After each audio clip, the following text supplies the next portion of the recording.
नमस्कार दोस्तों, मैं आज आपको माँ भगवती का एक रूप भ्रामरी देवी के बारे में बताने जा रहा हूँ।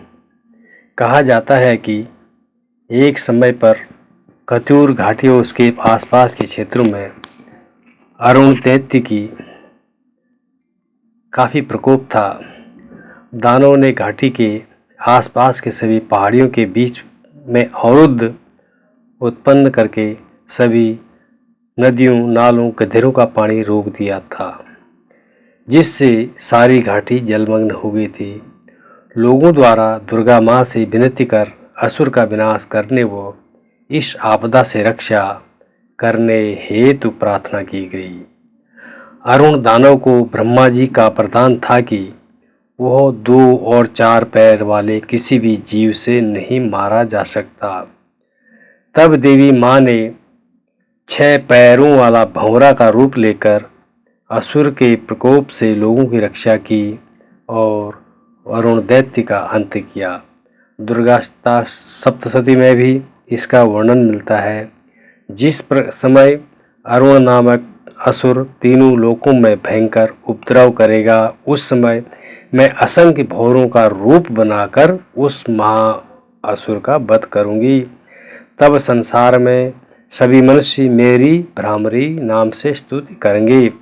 दुर्गा सप्तशती में ये बात लिखी हुई है। उनका मंदिर कोट भ्रामरी अथवा कोट की माई नाम से उत्तराखंड के कुमाऊं मंडल के बागेश्वर जनपद में प्रसिद्ध बैजनाथ मंदिर समूह से लगभग 3 किलोमीटर की दूरी पर ऊंची पहाड़ी पर स्थित है। कोट की माई अथवा भ्रामरी देवी का नाम से जाने जाने वाला यह देवालय इस लिहाज से महत्वपूर्ण है कि यहाँ पर कत्यूरों की कुलदेवी भ्रामरी और चंदों की कुलदेवी नंदा की सामूहिक अर्चना की जाती है। भ्रामरी देवी का विवरण दुर्गा सप्तशती के 11वें अध्याय में प्राप्त होता है।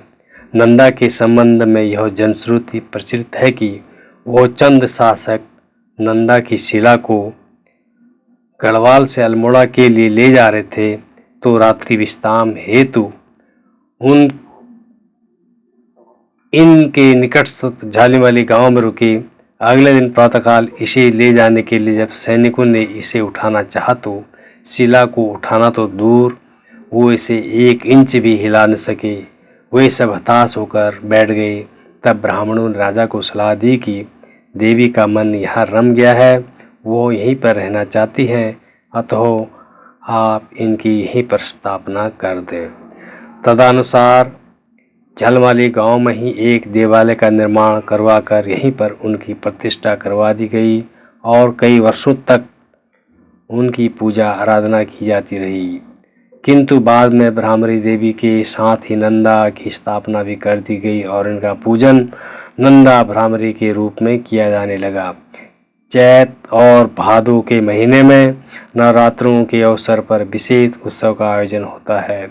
इसके अतिरिक्त यहाँ पर भाद्रपद मास की सप्तमी को रात्रि को जागरण होता है, जिसमें परंपरागत रूप से देवनाई के बोरा जाति के लोगों द्वारा नंदा के कथा गीतों का गायन किया जाता है।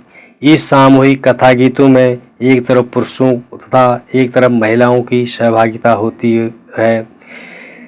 इसमें देवनाई के कोलतारी तथा दरणा तोकों के मठानी परिवारों के ब्राह्मण नंदा देवी का अवतरण भी होता है। इस अवसर पर घेटी अमसारी के लोगों के द्वारा केले के पौधों के तनों से नंदा देवी के डिगरे बनाए जाते हैं तथा अगले दिन यानी अष्टमी को देवी का पूजन तथा बलिदान किया जाता है।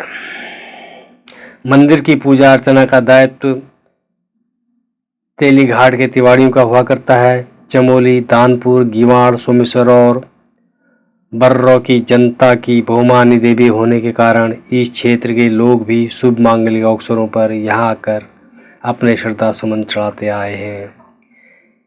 इनके अतिरिक्त चैत्र मास की नवरात्रि की अष्टमी को भी यहाँ पर पूजोत्सव का आयोजन किया जाता है। इसमें काफ़ी संख्या से श्रद्धालुओं की भागीदारी होती है।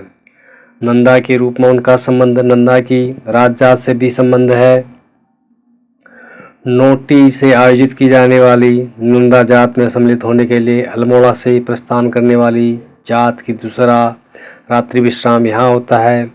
यहीं से राज जात में जाने वाली देवी की स्वयंभू कटार को ले जाया जाता है, जो कि ग्वालदम देवाल होते हुए नंद केसरी के प्रधान जात में सम्मिलित होती है तथा राज जात की समाप्ति दर्पण हो इसे लाकर स्थापित कर दिया जाता है।